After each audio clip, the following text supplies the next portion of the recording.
प्रसादाञ्चन्सामपि मङ्गलानाञ्च करुणारो वन्दे वाणी विनायकौ नमामि सद्गुरुं विशालं सच्चिदानन्दविग्रहं पूर्णब्रह्मपरानन्दं ईश्वरानन्दं वल्लभं प्रपन्नपारिजाताय तोत्रवेत्रैकपाणये ज्ञानमुद्राय कृष्णाय गीतामृतये नमः। माधुर्यरसकल्लोलां शिवशक्त्यैकरूपिणीं अमृतानुभवार्थाय वन्दे ज्ञानेशनन्दिनीं आपदामपहर्तारं दातारं सर्वसम्पदां लोकाभिरामं श्रीरामं भूयो भूयो नमाम्यहम्।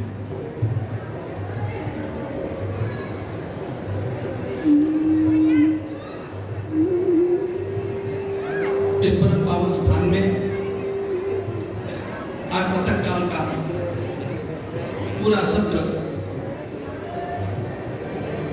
एक बड़ा विलक्षण सत्र ऐसा लग रहा था मानो भगवान श्री कृष्ण ही शब्द रूप लेकर के यहाँ पर नृत्य कर रहे हैं। विभिन्न प्रकार के भाव हमारे पूज्य आचार्य महामंडलेश्वर जी, पूज्य विद्याभास्कर जी, पूज्य स्वामी रामदेव जी महाराज आदि को ने ऐसे प्रस्तुत किए। उसमें जहां से आरंभ किए थे वहां पुनः लाना पहली आवश्यकता है। पूज्य जगतगुरु जी ने यहाँ पर प्रधान करके हम लोगों को पुनः एक बार भक्ति के उस रस में आप्लावित किया जिस महिमा के लिए स्थान जाना जाता है। ज्ञान और भक्ति, विचार और प्रेम, इन दोनों के मध्य में अपनी यह धारा यहाँ पर चलनी चाहिए। तो आइए पुनः एक बार उस आरंभ के श्लोकों की ओर चलते हैं जहां से प्रातःकाल का चिंतन आरंभ किया था। सभा है तो उसमें विचार होना चाहिए। मय्येव मनादत्स्व मयि बुद्धिं निवेशय।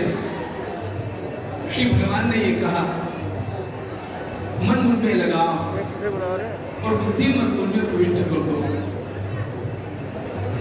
बुद्धि का कार्य है विचार करना और मन का कार्य है प्यार करना। प्यार करना तो श्री भगवान से करना और विचार करना तो श्री भगवान का करना। यही मन और बुद्धि को भगवान में लगाने का तात्पर्य है। तो कभी विचार के अंग से तो कभी प्रेम के अंग से, दोनों अंगों से श्री भगवान का चिंतन होते रहना चाहिए। यही सत्संग का मूल सारभूत तत्व है। महाराष्ट्र के संतों ने एक बड़ी सुंदर बात कही। वे कहते नाचू कीर्तनाचे रंगी ज्ञान दीप लाऊ जगी। कीर्तन के समय हम बेहोश होकर के नृत्य करेंगे, उस भाव में लीन हो जाएंगे, लेकिन ज्ञान के चिंतन के समय ज्ञान के उस प्रकाश को प्राप्त करने के लिए और प्राप्त कराने के लिए भरसक प्रयास करें। यह प्रकाश प्राप्त हो रहा है विचार के माध्यम से। क्यों शरण तंत्र विचार है, विचारात तीक्ष्णता वेद्य ही पश्यति परम पदम दृश्यते त्वविदया बुद्ध्या। भगवत दर्शन भी, भगवत ज्ञान, भगवत प्राप्ति भी उस कुशाग्र बुद्धि से होती है और उसे विचार के स्थान पर निरंतर तीक्ष्णता लाते रहना चाहिए। यह आवश्यक है। हम विचार कर रहे थे देहेस्तिमां सुस्थिरे विमतिं त्यजत्वं जाया सुखादिषु सदा ममतां विमुञ्च।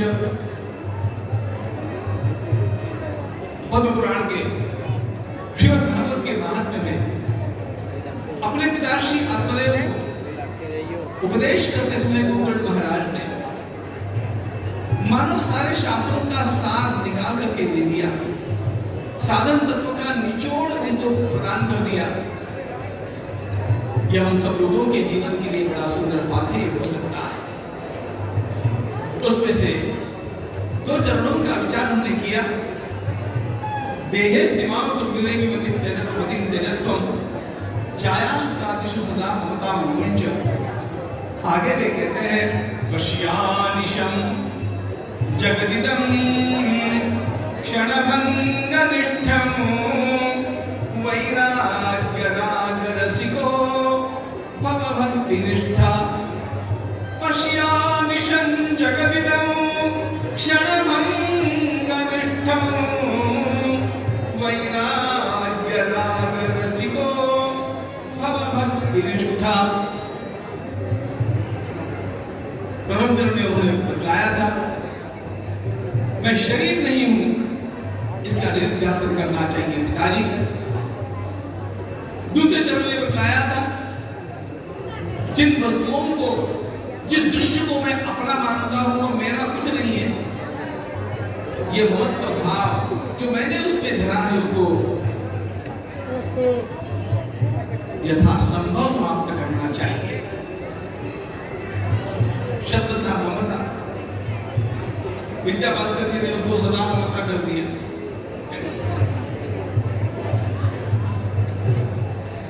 चलो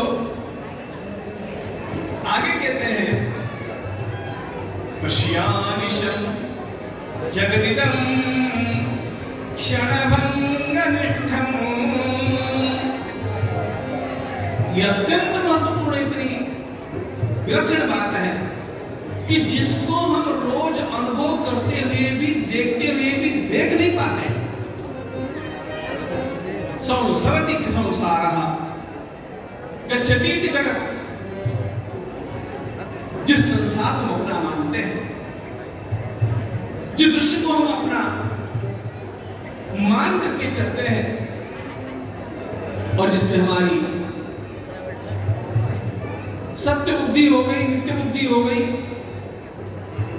याद दिलाते हैं गोकर्ण महाराज पिताजी संसार का केवल निरीक्षण कर लो, इन आंखों से नहीं विवेक की आंखों से निरीक्षण कर लो। यहां पर क्या टिका है? कितने कितने लोग चले गए।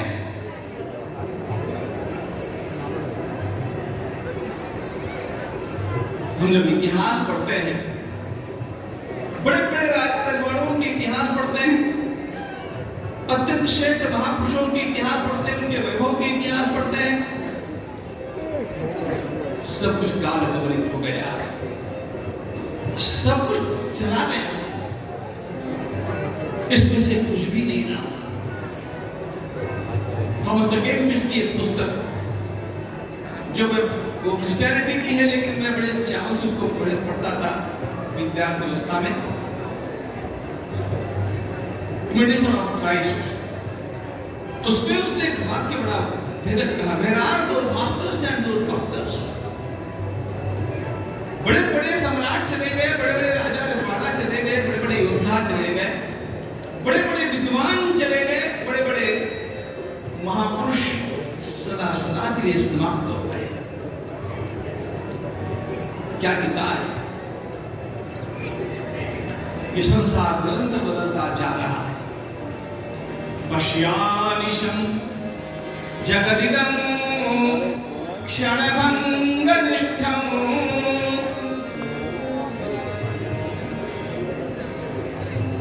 गोकर्ण महाराज ने यहां पर अनुरोध किया है, पश्य,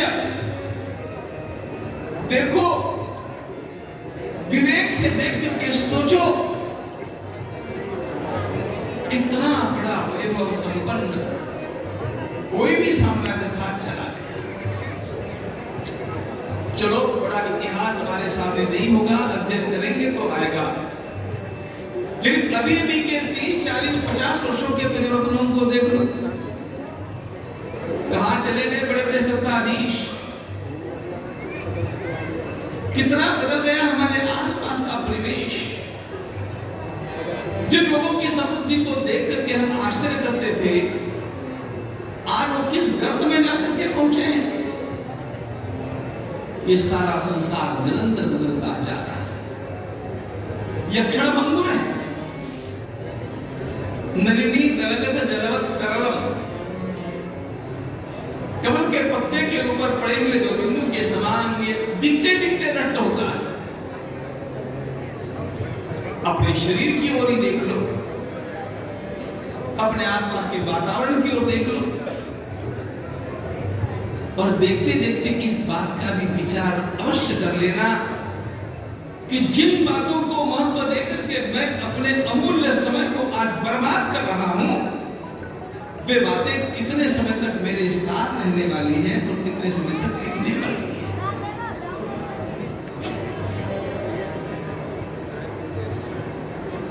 आज मैं यहां पर हूं, मैं कोई बड़ा सेठ हूं, मैं कोई बड़ा सत्ताधीश हूं, मैं कोई बड़ा विद्वान हूं, मैं कोई बड़ा और कुछ भी हूं। 10 वर्षों के बाद कहां रहूंगा, 20 वर्षों के बाद कहां रहूंगा, 30 वर्षों के बाद कहां रहूंगा।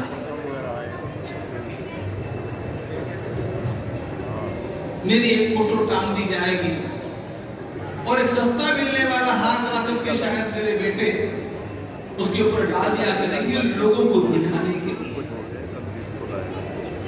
ये सब नष्ट होगा। यह नष्टम तक नष्टम, जो न दिखता है वो नष्ट होता जाता है। इसका चिंतन क्यों करना? इसका चिंतन इसलिए करना आवश्यक है कि जिन वस्तुओं को पाना मैं चाहता हूं, जिन वस्तुओं को पाने के लिए मैं एड़ी चोटी का पसीना बहा करके और मेरे जीवन का अमूल्य समय नष्ट करता हूं, वे सारी नश्वर वस्तुएं वे निरंतर मेरे साथ रहने वाली हैं।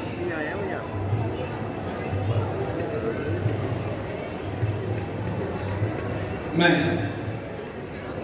नाशवान को पकड़ूंगा और सुख प्राप्त करना चाहूंगा, ये तो कोई संभव ही नहीं हो सकता।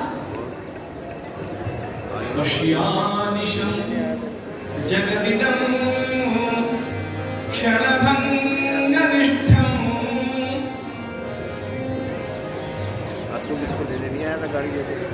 भगवान श्री ज्ञानेश्वर महाराज ने इसका बड़ा लंबा वर्णन किया। दुखालयम अशाश्वतम, इन पदों का विश्लेषण करते हुए मेरे शरीर का आगे क्या होगा, जिसे मैं इतनी बड़ी कीर्ति मानता हूं, उस कीर्ति का क्या मूल्य है? इसी विचार को वेदांत की भाषा में नित्य अनित्य वस्तु विवेक कहते हैं। यह नित्य अनित्य वस्तु विवेक पश्यानिशं जगदिदं क्षणभंगनिष्ठं, इस प्रकार का यह विचार मनुष्य जितना जितना करता जाएगा उतना उतना अपने आप इन सारी वस्तुओं के प्रति उसके अंतःकरण में जो एक अत्यंत पक्का बंधन है, वो बंधन शिथिल होता जाता है। ये वस्तुएं छूटती नहीं, क्योंकि शरीर है तो भोजन तो करना है, शरीर है तो वस्त्र तो चाहिए, शरीर है तो कहीं कहीं निवास भी करना चाहिए। साधन के रूप में भी शरीर का जब प्रयोग करना है तो उसको संभालने के लिए कुछ संग्रह की आवश्यकता होगी, कुछ व्यवस्था की आवश्यकता होगी। लेकिन उसके साथ मेरे मन का बंधन कितना हो जाए, एक ग्रंथि निर्माण न हो जाए, ये विवेक में आप चलने लगता है। जब इस दृश्य की क्षणभंगुरता का हम विचार करते हैं, इसका जब पुनः पुनः अनुसंधान करते हैं, पश्यानिशं जगदिदं क्षणभङ्गनिष्ठम्।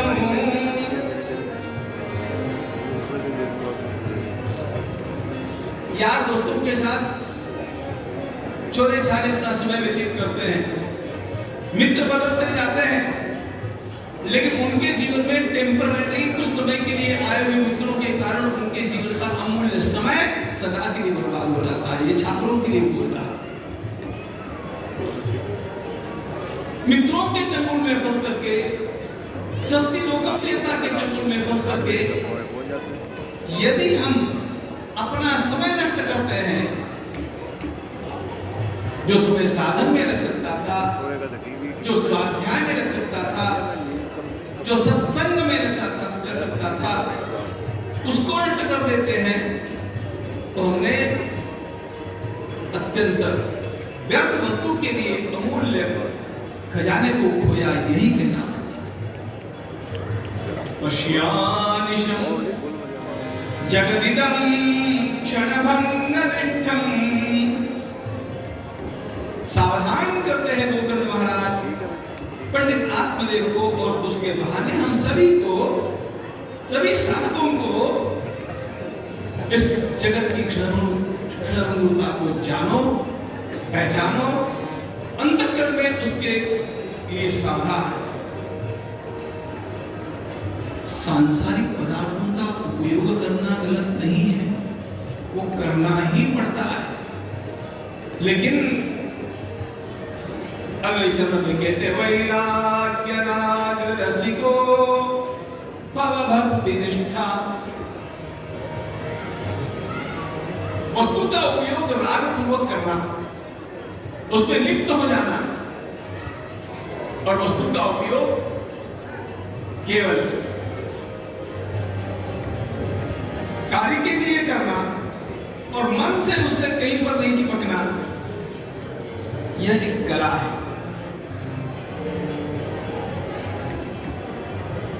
इस कला के प्रमुख रूप भगवान श्री कृष्ण ही है, ध्यान रखना।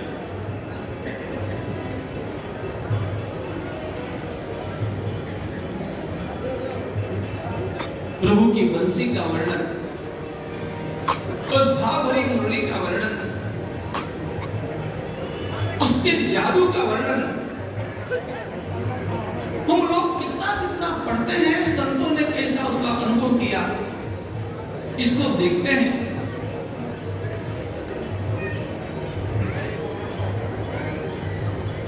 प्रभु स्वयं जैसे रथ से चल दिए, उसके पश्चात कहीं पर भी उनकी मुरली का वर्णन नहीं आता है। मुरली में राग, मुरली के माध्यम से राग का प्रसार, और उसी मुरली से विराग। कितना विराग, पुनः कभी भी मुरली का वर्णन नहीं आता।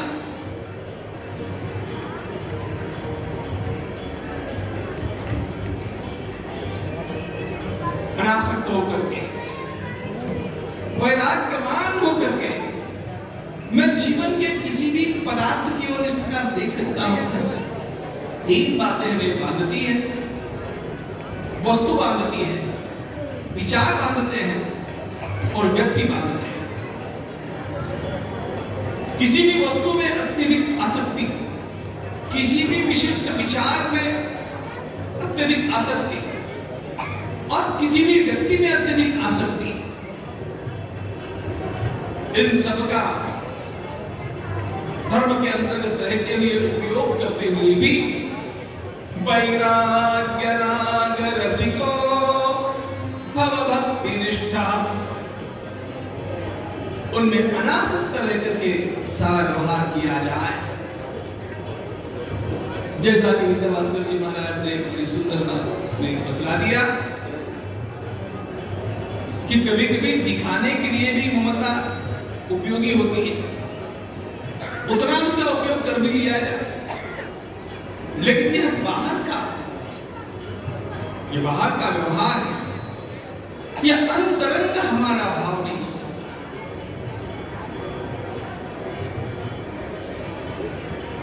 यह वैराग्य ही सच्चा रसायन है, जो साधक को साधन के मार्ग पर दृढ़ता से आगे बढ़ाता है।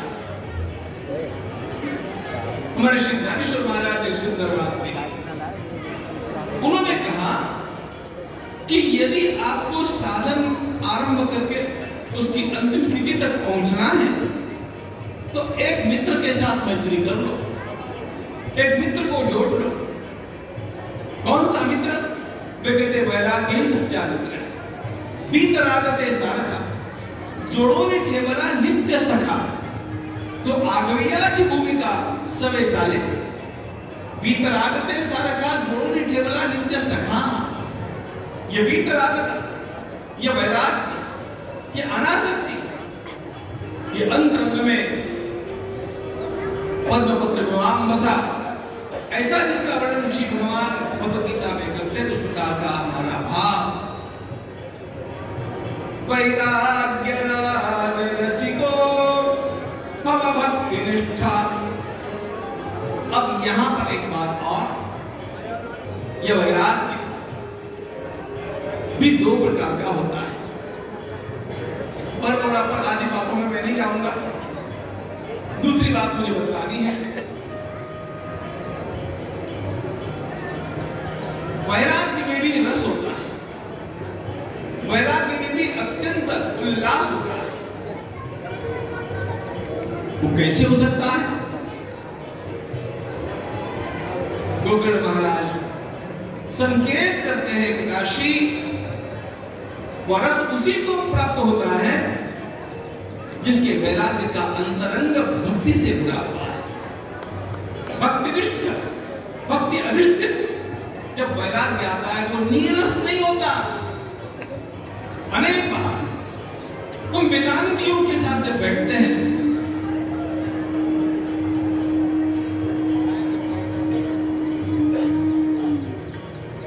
कुछ वेदांतियों के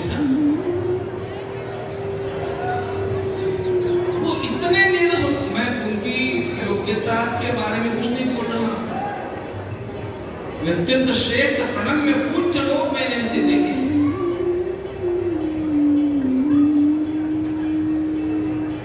पूरी तरह अनासक्त, कहीं पर भी आ सकते पूज्यता है। लेकिन ये पूज्यता श्रीमद् भागवत की दृष्टि में और भगवान आदि शंकराचार्य महाराज की भी दृष्टि में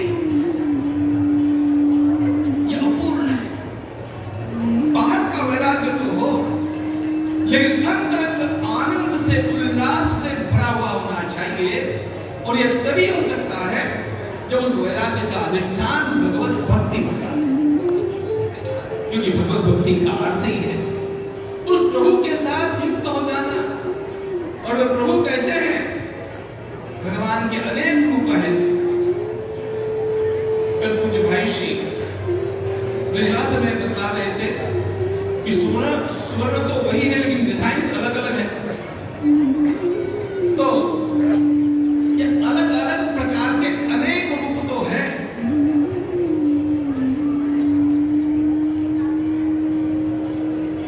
भगवान नारायण के रूप में, भगवान शिव के रूप में, भगवान गणपति के रूप में, भगवान सूर्य के रूप में, भगवती जगदम्बा के रूप में और अन्य रूपों में हम श्री भगवान का दर्शन करते हैं, उनकी आराधना करते हैं। और पक्का वेदांती तो ऐसा होता है कि वो इसमें से किसकी आराधना कर रहा है किसी को पता ही नहीं चलता। मुने व्यामोहम भजति गुरु दीक्षा क्षततमा।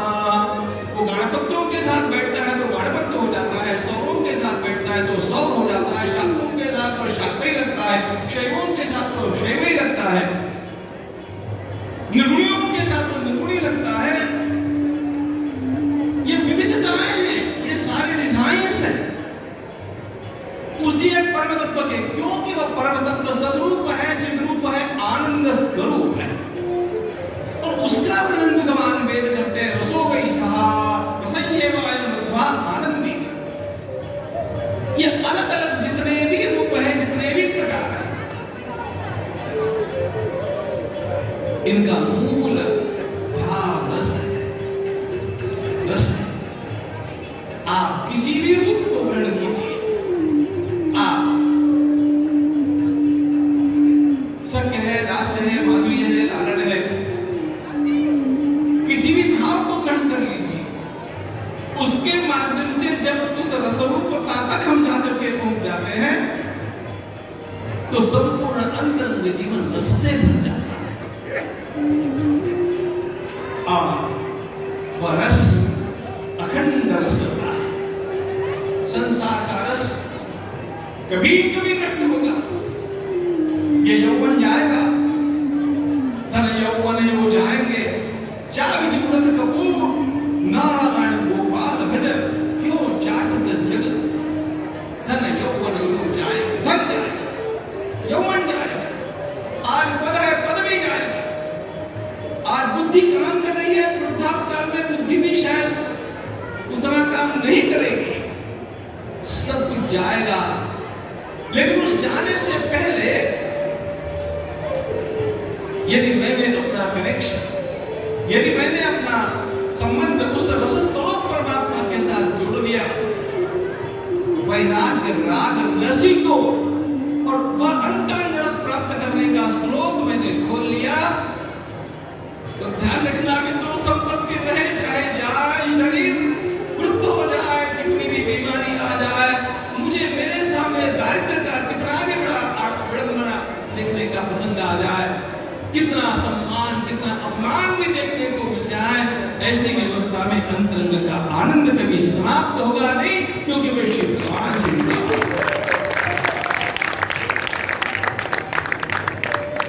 मीरा का जीवन क्या केवल अनुकूलता से बना हुआ था? संत तुकाराम महाराज का जीवन क्या अनुकूलता से बना हुआ था? कितनी सारी प्रतिकूलता सामान्य लोगों के जीवन में आती नहीं है, न आवे उतनी प्रतिकूलताएं संत तुकाराम महाराज के जीवन में आई, भगवती मीरा जी के जीवन में आई। मीरा जी को कभी किसी ने रोते हुए देखा? लोगों को लगा कि वो दुखी है या तुकाराम महाराज दुखी है, भगवती मीरा तो गाती नहीं, पायो जी मैंने राम रतन, पायो जी मैंने राम रतन, पायो जी मैंने राम रतन, पायो जी मैंने राम रतन, वास्तु अमोलिक दीन सतगुरु, वास्तु अमोलिक दीन सतगुरु, कृपा कर अपनायो, पायो जी मैंने राम रतन, पायो जी मैंने राम रतन।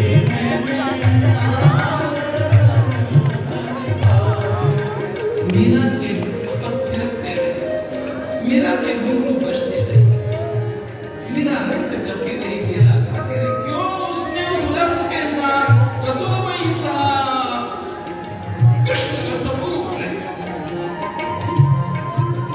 उसके साथ संबंध जोड़ लिया।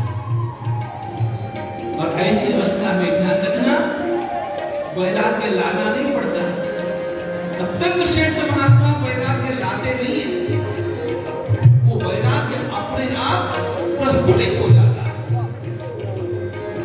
भगवद गीता के 12वें अध्याय में अतिरेकता सर्वभूतानां मैत्रकर्म एव च, ये जो गुणों की सूची है, ये साधकों के लिए तो साधन है, लेकिन ये महात्माओं के अपने आप प्रस्फुटित लक्षण है। ये उनको अपने आप उनको भी पता नहीं होता है, क्योंकि उनको उनके विपरीत क्या होता है ये पता नहीं है। उनको द्वेष पता नहीं है तो अद्वेष का पता कैसे होगा, उनको वैर पता नहीं है तो उनको मैत्री का पता कैसे होगा। ये उनका सहज स्वभाव हो जाता। और ये रस है अंतरंग में भगवान के साथ जुड़ने के पश्चात, अंतरंग में निरंतर उछलते रहने वाला ये रस उल्लास, उस पे जो डूब गया, पिताजी उसने जीवन की पूर्णता का अनुभव कर लिया। अश्यानिशम जगदिदं क्षणभंगनिष्ठं वैराग्य राग रसिको भवभक्तिनिष्ठः। बस हमें चयन करना है, भौतिक विषयों का है, जिसको हम पंचेंद्रियों से प्राप्त करते हैं, यह शाश्वत बात है कि वो नष्ट होगा, वो समाप्त होगा, वो सूखेगा। उसके सूख जाने से पहले